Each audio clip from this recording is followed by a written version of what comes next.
people have written to the show as well, but I do want to ask you, what do you do when you grow up the way you did? And I know a lot about you growing up in orphanages and just everything you went through. I know even in my own life, when you have success, and I'm sure it's more than either of us could have imagined. You know, I didn't think beyond the neighborhood.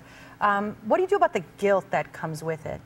Like, I always feel like, oh, I better, I don't know, do something else, or I feel panicked about it sometimes. I think guilt is just a complete waste of energy. I mean, well, what if you're conditioned with it, though? Like, I always think if I'm too happy, I'll go outside and get hit by a bus. Yeah. You know? But it's one of the things that we're trained to do. Is that we're not trained to be content. We're not trained to believe that we're entitled to happiness, that we're worthy. Somehow, and I call these are things that we call memes. You know, that they're sort of like mind viruses. They're handed to us when we're just a little child. You know, like a virus in your body or a virus in your computer is something that just keeps duplicating and it replicates and it infiltrates and it spreads and spreads and spreads. Mind viruses are exactly the same thing. Only there's no thing there.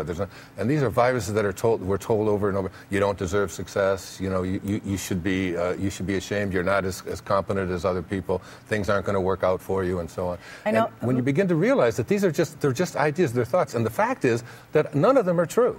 You know, they're just things that we carry around. And just, I always say to people, don't believe everything you think, because most of the thoughts that you have, simply when you put it to the test, they're just not true. They don't hold up.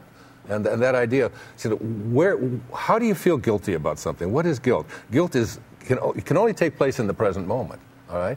Guilt is things that you're guilty about over the past. Worry is about what's going to happen in the future. My teacher in India said to me, "It makes no sense to worry about the things you have no control over, because if you have no control over them, it makes no sense to worry about them." And then he said, it makes no sense to worry about the things that you do have control over. That's where I was going to go. Because if you've got control over, it makes no sense to worry about. There goes everything that is possible to worry about and everything that is possible to be guilty about. It just makes no sense. There's absolutely nothing in it for you to do. So instead, what about like something? Well, you've been through divorce. I have. Like, and I get letters all the time because I talk about my divorce in the show, and you know, even though it was amicable and everything else, sometimes I still feel guilty. Like, why couldn't I have been better at it or knew more about myself?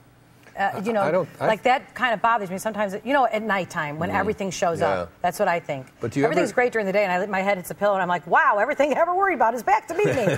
Yeah. But do you ever look back at the times of your divorce or your separation or your illness or any of the things and say, without those things, I couldn't be where I am today? I mean, and it was probably the most important thing that ever happened to me in my life. Oh, that's true. I mean, that goes back to Mr. O'Brien. Right. I go back to when my wife and I separated 10 years ago, and we're still not divorced. We don't live together, but we're very close friends, and we have 7 children together, and I respect her enormously.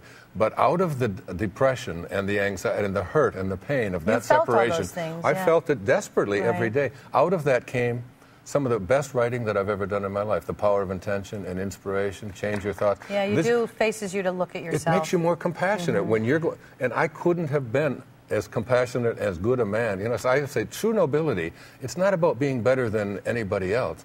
It's about being better than you used to be. And I just think I'm better as a man than I used to be about everything in my life. And I look back at all of the obstacles and the struggles and all of that. Elizabeth Kubler-Ross, you remember her? Of course, she was a wonderful friend of mine. You knew her? Yes, I did. And she wrote all the books on death and dying. Right. She said that if you shield the mountain from the windstorms, you'll never see the beauty of the carvings. You know, it's like the storms of your life allow you to have all of the great things. The divorce, the struggle, the illnesses, the abandonments. My father walking out on me. When I think about a bigger picture, I think perhaps when the day comes when I do, reunite with this person, I'll be able to say, you taught me about forgiveness, and as a result of that, I was able to teach millions and meet millions of people. And if you hadn't done that, and who's to know that it wasn't all orchestrated in this way? So the struggles, the problems, the difficulties, they're things to be grateful for instead of to be cursing. Yeah. Thank you. All right, I took up all this segment. We're going to come right back, and then we'll take questions from the audience, so stay tuned.